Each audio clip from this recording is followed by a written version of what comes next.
What's up, Raptors fans? Welcome to the Warriors Report. It's time to dissect the Raptors offense and talk about some of the positives and negatives. It seems like there were a lot of question marks about the Raptors offense. Who would be in the pecking order? So for today's video, I'm going to highlight 3 positives and 3 negatives. So for every negative I give you, I'm going to give you a positive and talk about some of the good things I've been seeing with the Raptors offense, which is going to be based off of statistics as well as some of the positives that I have been seeing. So if you're ready to watch this video, guys, make sure to hit the subscribe button, guys. We're about 200 subscribers away from 4,000. So if you want to help me get there before the end of this year, I'd be very much appreciated. And with that being said, let's get into today's video. And as you guys know, I do like to give out shout outs on my channel. And for today's video, the shout out goes out to Todd Stevens. So Todd, thank you so much for supporting this channel with your likes and comments. It is very much appreciated. Now let's start with the first thing that a lot of people had questions regarding the Raptors offense, which was shot creation. Now, obviously, the Raptors have had questions about, is Fred VanVleet going to take a step back and who's going to be taking a step forward? Well, I mean, let's talk about that because the Raptors actually ranked 25th in the league in points per possession, which is essentially how many points are you generating for one possession. And as it currently stands, the Raptors have Pascal Siakam leading the way, averaging about 1.0 points per possession, but we know he is out and Scottie Barnes is on a bad ankle, but Scottie Barnes is actually second on the Raptors in points per possession. That is about 0.83 points he's producing per possession. I do want to say, I know people were really high on Scottie Barnes, and I hate to be that guy to really smash people's excitement about Scottie Barnes. I'm excited about him as well, but I do want to emphasize on the fact that we should let him grow at his own pace and not put such lofty expectations because he will get there, but let him grow because we did the same thing with OG Anunoby where we were really expecting him to be the next Kawhi. And when he hasn't lived up to those expectations, we get mad at the players for not living up to these crazy expectations we put on them. Scottie's going to be great. Let him grow at his own development. I don't think there's a lot of talk about how Pascal may be holding Scottie back. I think it's obvious that Pascal was obviously our number one option on offense, but also that Scottie benefited greatly and other guys as well when Pascal was in the starting lineup. But now you're probably wondering, if the Raptors are struggling so much in terms of point production per offense, how come they're producing so many points per game? And as it currently stands, the Raptors are producing about 113.4 points per game, which ranks them 15th in the league. Now, that may not seem great to a lot of people, but last season, they're ranked near the bottom of the league in terms of point production. So that is a huge jump. So how is it that the Raptors, a team that struggles to produce points per possession, are doing so well in the offensive side? Well, it's moving the ball. So one of the best things that the Raptors have seen this season, as opposed to last season, which we saw a lot of isolation plays from Fred VanVleet, we saw Pascal take his own isolation plays, and obviously there's Scottie Barnes, and there's a lot of questions about why are the Raptors playing such ISO-heavy offense. This season has been a lot different from last season, in which we've seen the Raptors share the ball quite a bit. And as you see here, the Raptors rank 15th, averaging about 24.6 assists per game, which is really great because the Raptors ranked second to last season as assists per game. Well, obviously, a lot of this has to do to the fact that Fred VanVleet has taken a step back and is leading the team in assists per game. He's done a tremendous job of just really playing the role of a point guard and taking a step back and allowing other guys to not only get more of an offensive role, but also that he's moving the ball a lot more. We saw Fred VanVleet was really looking for his shot last season, as opposed to this season, we're seeing him play the traditional point guard position a lot better. He's moving the ball, he's getting other guys involved, and he makes the right passes, especially with Gary Trent Jr. I've seen a little bit of a connection there, but not only Fred VanVleet, you have to give some credit to Pascal Siakam as well, who's averaging 7.7 assists per game. Now, obviously, that does have to do with the fact that his ability to see the floor has gotten a lot better, but also because he's seeing so many double teams, which allows some of the other starters to get some nice open looks. And obviously, Scottie Barnes is doing a tremendous job of getting his teammates involved as well. Now, the next one is a negative because this was something that the Raptors were having an issue with during last season as well, which is bench scoring. So again, this season, when you take a look at the statistics of where the Raptors bench scoring ranks, they are ranked 26th in the league, averaging about 29 points from their bench. Now, there's not a coincidence that not only are the Raptors ranked at the bottom of the league yet again in point production from the bench, but they're also one of the teams that plays their bench the fewest amount of minutes. Along with the Philadelphia 76ers, the Raptors are only playing their bench about 14.8 minutes per game. And again, it is not a coincidence. Now, I know people will be quick to point out to facts that, well, how come it is that Portland Trail Blazers, Cleveland Cavaliers, and Boston Celtics are playing their bench 15 minutes, yet their point production is a lot higher than the Toronto Raptors and even some of these other teams? Well, the reason is quite obvious. When you take a look at the statistics here, they have three-point shooting off of their bench, which has been a huge contribution, especially the Boston Celtics. Look at the point production they're getting in terms of three-point percentage. The three-point shooting has been huge, and that has been a big part of why the Celtics bench has been producing so well. Now, I also want to highlight the fact that Nick Nurse just does not like to play his bench a lot, and I want to emphasize on this because every season it seems like we talk about how the bench is super deep. We talk about certain guys. We hyped them up last year was Sweet Mihailuk. This year seemed to be Juanco Hernan-Gomez. And the reason I want to highlight this chart in particular here is because I want to see how many minutes every player is playing. Now, obviously, Pascal, OG, Gary, and even Scotty Barnes, their minutes have reduced quite a bit, but we still have Fred VanVleet playing 38 minutes a game. Now, I know people are going to be quick to point out that our bench is a lot better in terms of who we have. Precious, Chris, we have Otto Porter Jr., who's been a plus addition to the Raptors bench. And then, of course, we have Thaddeus Young, but the issue is none of them are point guards.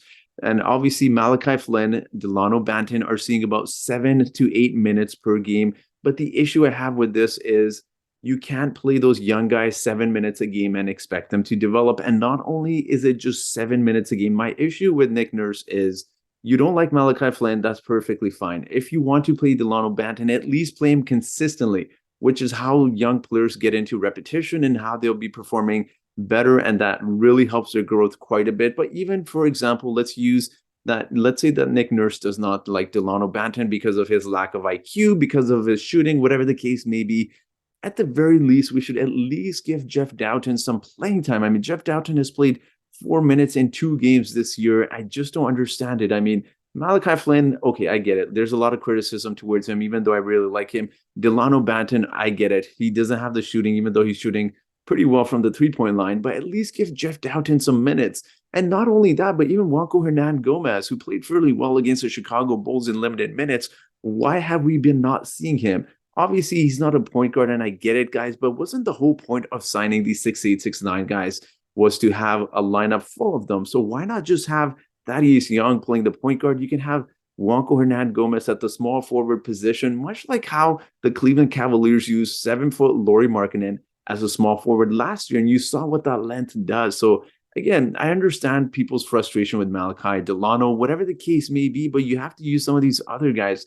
I would like to see Justin Champagnie a little bit more as well. So again, those are just some of the concerns I have with Nick Nurse. I just don't understand why he doesn't trust his bench. I get that he's a very competitive coach and he wants to win. And I absolutely admire Nick Nurse before anyone says that you're just hating towards Nick Nurse. He's one of the most brilliant coaches in the NBA, but he has to learn to trust his bench a little bit more, or else you're going to lead Fred VanVleet to injuries again. Playing 38 minutes a game is insane.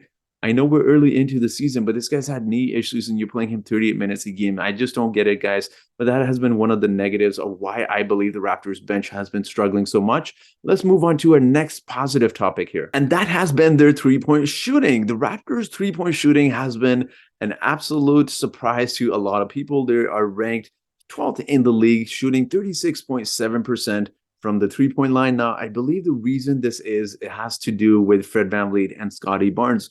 Last year, Fred VanVleet had the ball quite a bit in his hands, which I didn't really mind, but obviously he's a really good catch and shoot three-point shooter, which obviously when you have Scotty handling the ball, then you have open shooters in Scotty Barnes, or excuse me, you have open shooters in Fred VanVleet here, who's a good catch and shoot three-point shooter, as opposed to when he had the ball, he's getting double teamed a lot and he didn't have open looks. So this just allows a little bit more flexibility on offense. And even when you take a look at the Raptors players and how well they're performing from the three-point line, you're noticing a lot of players have improved from last season. Chris Boucher in particular, 45% from the three-point line is amazing. Delano Banton, 45%. And again, one of the main reasons the Raptors are performing so well from the three-point line or shooting as so well as a team is Scotty Barnes. He's taking a high volume shots from the three-point line. It's not as if he's just taking 1 or 2 shots.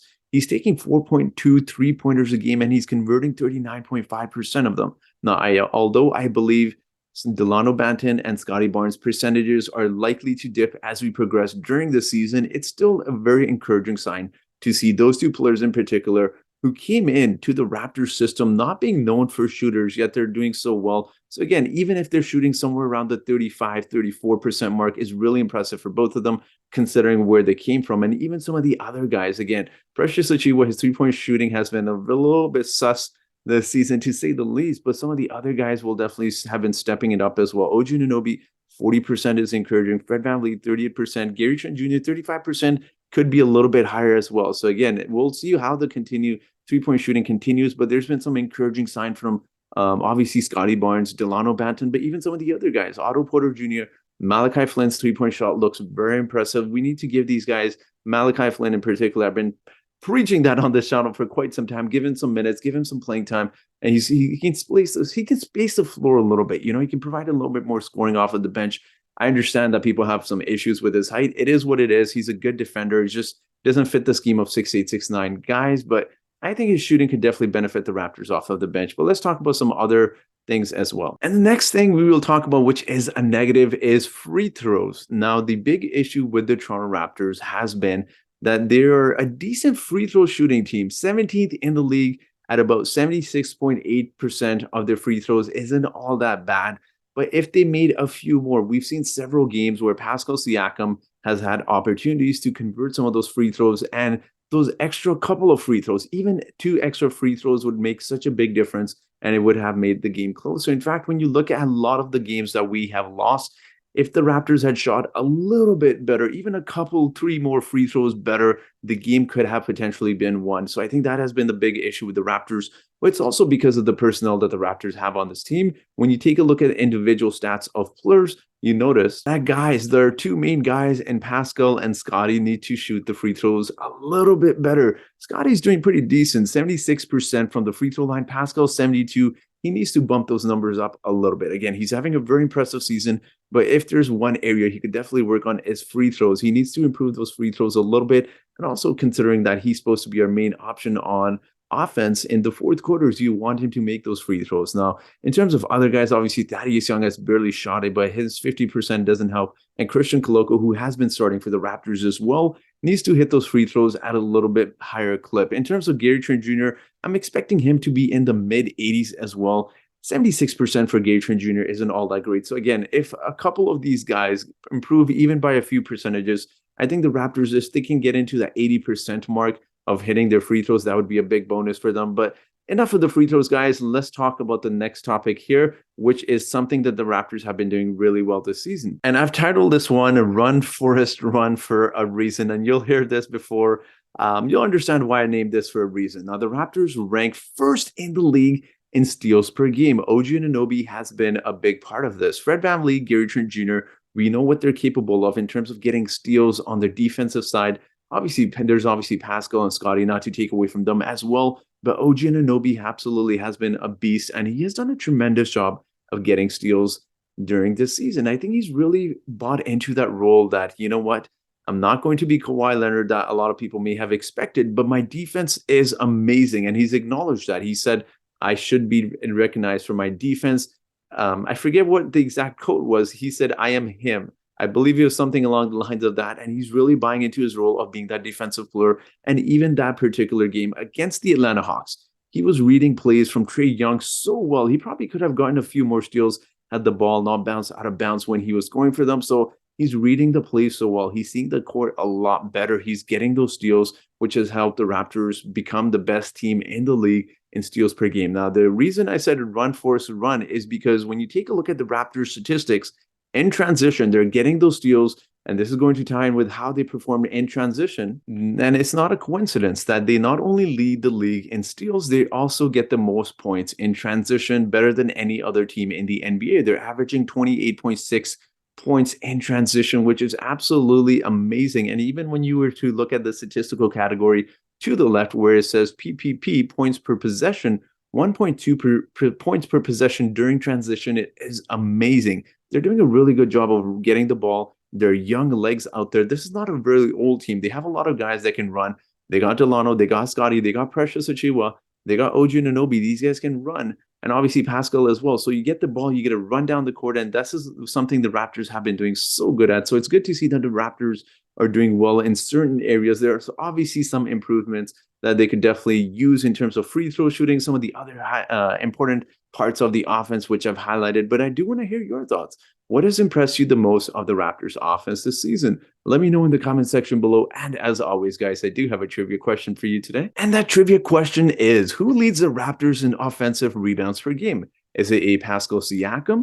Is it B, Scotty Barnes? Is it C, Precious Achiuwa? Is it D, Chris Boucher? Or is it E, Christian Koloko? So whoever answers this trivia question correctly first in the comment section will get a shout out in my next video. So if you guys are still watching this video, guys, I truly appreciate your support so much. If you guys want to hit the subscribe button again, that'd be very, very much appreciated as well. And that will be it for today's video, guys. So thank you so much for watching this video. And I hope you guys have yourselves a great day.